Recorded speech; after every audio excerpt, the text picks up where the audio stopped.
Hi guys, this is the second day of our careers fair and we will be continuing with the interviews and I'm Itumeleng again. Can we just start by an introduction? Who are you and where you from? Good morning, Etienne. Thank you so much. It's great for us being here at the Career Fairs 2014. My name is Albert Geldenes. I'm from the Department of International Relations and Cooperation. I'm a Deputy Director in Career Management.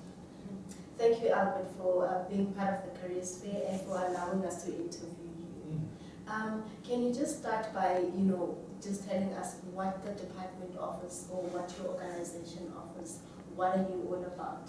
Okay, there's a lot of questions, but let's start with the first one, what we're all about. The Department of International Relations and Cooperation is the custodian of South Africa's foreign policy. So we basically make our domestic policy alive in the international context.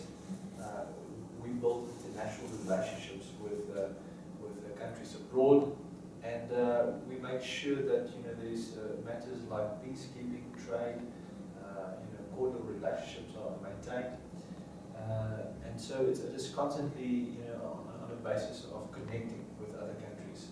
So that's what we're all about in a nutshell. There can be more added to it. What we offer currently to students out there is we've got an internship program, we do learnership programs, and every second year by we've got a career program or development program. Now our core business is international relations, political science, and we also look at subjects or degrees like economics, law, development studies, and that is what we actually use those subjects to go out as diplomats to conduct South Africa's foreign relations abroad. So those are the programs we offer at this stage. Okay, you spoke about internship programs and leadership programs. How does one go about applying for them? Well, the first thing, is a good question, is that we normally advertise in the Sunday Times, in the City Press, and then there's also something called the Public Vacancy Circular, which is basically all the positions that go vacant within the public sector are being advertised as well. But the third thing, very simple, is just to go to our website. And our website is www.dirco.gov.za/employment.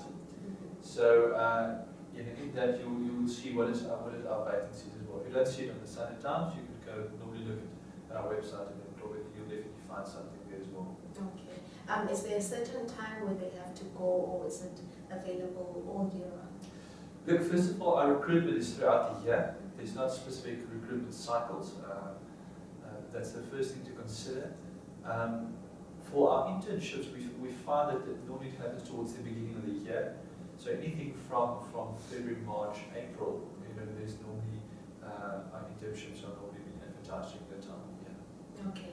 You mentioned that you are a director for counseling, also for careers. Can you just give us advice, generally, to me as a graduate? What would you say?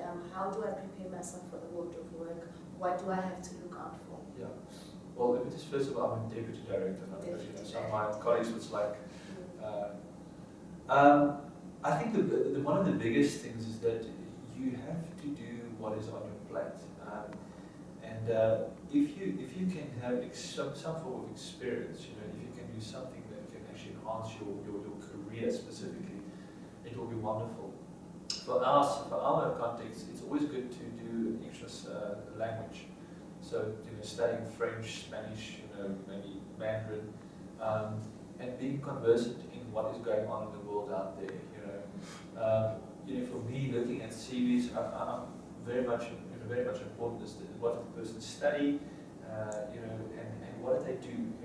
What does they involve? What do they involve themselves in other student activities, organizations? So you're looking for someone that's proactive, someone that's a lateral thinker, and someone that's not just sitting back and waiting for things to happen, but trying to see what is the opportunities there. Because when you are going to be placed out as a diplomat abroad, you need to look at the opportunities for South Africa, and it's a certain skill set, it's a certain person.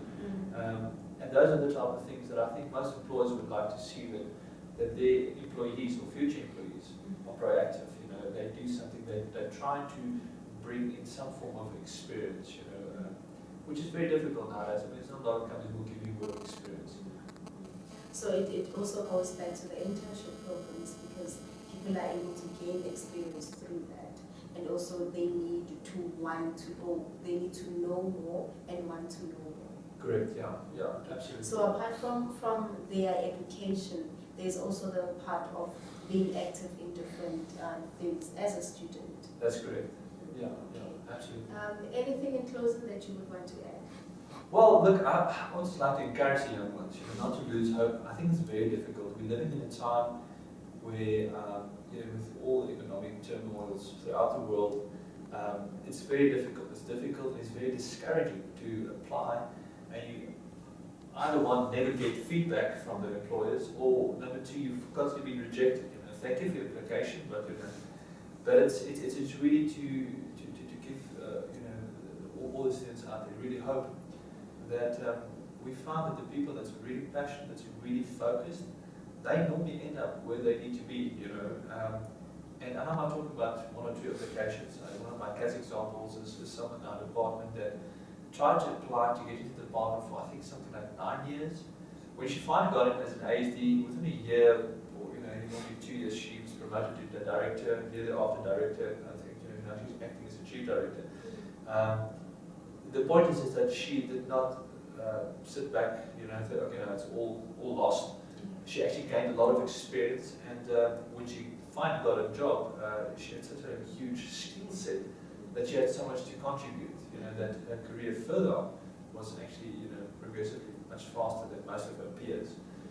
So just don't lose hope. Try to still find a way how to fulfill your dream and your passion.